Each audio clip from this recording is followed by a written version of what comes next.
¿Qué tal, amigos? Una vez más, su amigo Víctor Hugo, desentrañando los misterios de la literatura. Muchas gracias a nuestros amigos de Neighbor Rent por el apoyo. En esta entrega vamos a tratar una obra cumbre, una de mis obras favoritas. Ya sé que siempre les digo que, bueno, pero en este vasto mundo de la literatura me habrán de perdonar que uno tenga 20 obras favoritas. Sobre todo esta obra tan compleja y tan maltratada por la cinematografía que le cambia todo y lo hace parecer una telenovela barata de Televisa, sino es verdaderamente una obra maravillosa que se ha permitido Hollywood cambiarle completamente el sentido de la historia. Estoy hablando del Conde de Montecristo de Alejandro Dumas de 1844.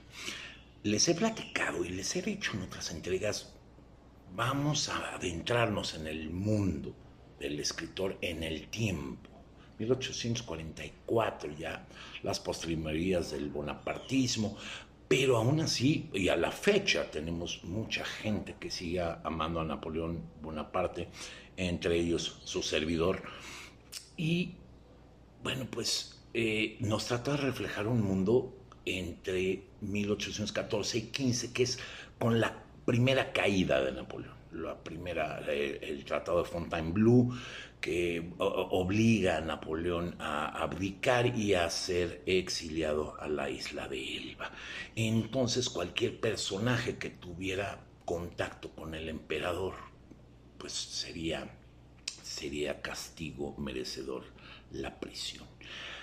Bueno, perdónenme que les haya hecho este pequeño entramañado de historia, porque es muy necesario para entender una obra tan compleja de un escritor que además tuvo una instrucción muy limitada, hijo de un haitiano verdaderamente, con sangre negra, sangre mulata, si ustedes lo quieren, no precisamente muy querido en la sociedad parisina, sino hasta su reconocimiento como gran literato, que además en su adolescencia pasó muchísimos problemas económicos, él autodidacta, y nos logra retratar un libro que no es solo una novela, es un libro sobre economía, es un libro sobre religión, es un libro sobre sociedad. Verdaderamente es de un grado de erudición el Conde de Montecristo que llama poderosamente la atención. Por eso no debemos de caer en el juego de Hollywood de ver una muy mala interpretación en una película que además se permiten cambiar la historia. Bueno, vamos a hablar de la historia verdadera y no les voy a tratar toda la historia porque quiero que lean el libro. Nada más les voy a dar el preludio. Viene Edmundo Dantes, como todos sabemos, llega a Marsella, él es trabajador en un navío mercante, pero pues él despierta la envidia de Danglars y de Fernando de Mondego, porque pues se ve, es evidente la inteligencia de Edmundo Dantes, que le va a ser próximamente capitán. Por ello, Danglars y Mondego, Fernando de Mondego, que además tiene un segundo incentivo para conspirar en contra de Edmundo Dantes, que es el amor de la española Mercedes. Por eso les digo que es muy cosmopolita, que se retrata la raíz haitiana y la raíz negra de nuestro escritor, pues trata el abate y la propia Mercedes no son franceses, no es una novela que no centra en personajes que son exclusivamente de la nacionalidad francesa, sino es cosmopolita la novela, lo que lo hace riquísima, sobre todo en su composición y en el entramañado de lo que platican los personajes. Pero bueno, ya me desvío un poquito, regresando a la novela. Esta conspiración tiene completo éxito. En conspiración también con Villefort, repito, perdónenme mi francés, a pesar de apellidarme Toussaint, soy muy malo para la pronunciación en este lenguaje y les pido una disculpa de antemano. Pero Villefort, que en ese tiempo es una especie de subprocurador, hace caso de la acusación, a pesar de que al principio no quería tomarla en cuenta, pero es convencida por Fernando de Mondego de así hacerle. Y entonces cuando llega la conspiración, él Edmundo Dantes es previo a la boda con Mercedes enviado al castillo de If, que era prácticamente una condena de muerte, que Alejandro Dumas nos la presenta muy bien, sobre todo por las enfermedades que se daban, porque a pesar del castillo de If estar en una especie de isleta, pues las enfermedades en un encierro eran, por supuesto muchos años antes de la penicilina, eran muy recurrentes, lo que causaba una muerte prematura entre todos los prisioneros. A grado tal que Edmundo Dantes no entiende el por qué ha sido apresado por llevar una carta que le había encargado el capitán de su navío y que él había llevado a Marsella como una especie de pues, encargo irrelevante, pero fueron Mondego y su cómplice quienes cambiaron la carta y lo acusaron de ser una misiva del emperador Napoleón Bonaparte. En ese momento él es apresado y tiene una condena vitalicia y bueno, pues él decide tratar de suicidarse en 2 ocasiones y la segunda es por hambre. Pero en aquella segunda él empieza a escuchar ruidos en su celda y es abordado por otro recluso que estaba cavando un túnel.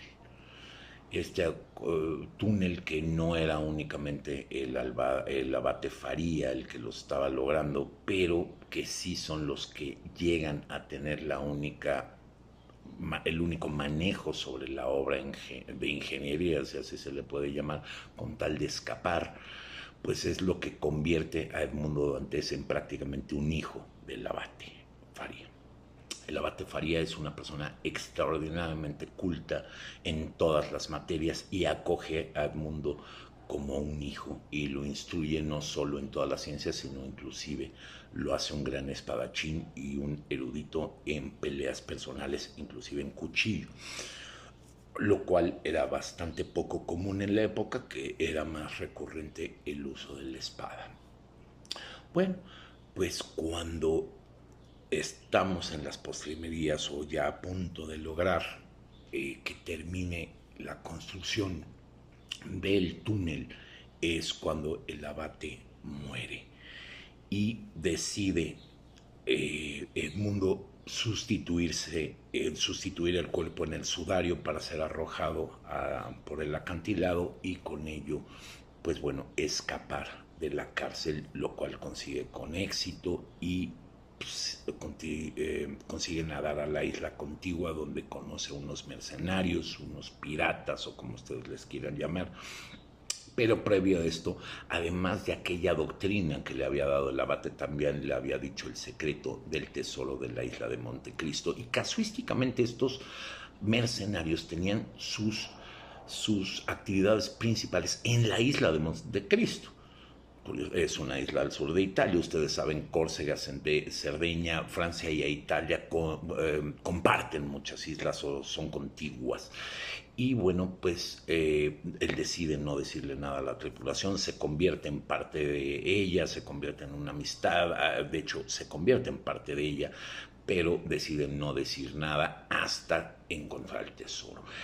Y en el tesoro, ya estando en la isla, finge una lesión con tal de que le dejen solo durante una semana y logra dar con el tesoro, que no es lo grande que nos retrata Hollywood, y por eso les digo que es un libro muy maltratado por Hollywood, porque él en realidad de la fortuna o el tesoro que él encuentra la forma de hacerlo una fortuna, y lo relata muy bien Alexander Dumas en el libro, y cómo conseguir, no solo con eso, empieza él a conseguir acabar con sus enemigos, porque el propio abate también le hizo ver en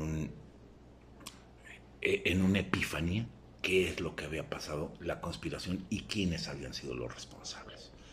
Entonces aquel primer traidor que compartía el barco con él, que ahora ha constituido un banquero, él consigue sacarle un préstamo de 6 millones de francos y lo quiebra.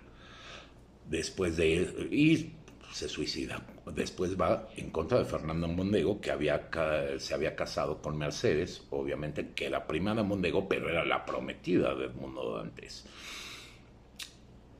Mercedes se da cuenta casi luego quién es Edmundo Dantes cuando entra a la sociedad parisina, y pues ella vierte todo su amor y le reconoce todo el sentimiento que había tenido, pero su hijo pues no comparte esos mismos sentimientos, e inclusive empieza a ver mala la interacción que tiene su madre con Edmundo Dantes, conocido por la sociedad parisina como el conde de Montecristo, la persona más acaudalada, que ya había terminado con uno solo de los socios de Fernando de Mondego. Y bueno, es evidente que viene el segundo contubernio de Edmundo Dantes en contra de Fernando de Mondego al exhibir lo que había hecho con una esclava de nombre Airé, que bueno, había timado al padre de Aide al grado tal de convertir a la hija de este personaje en esclava.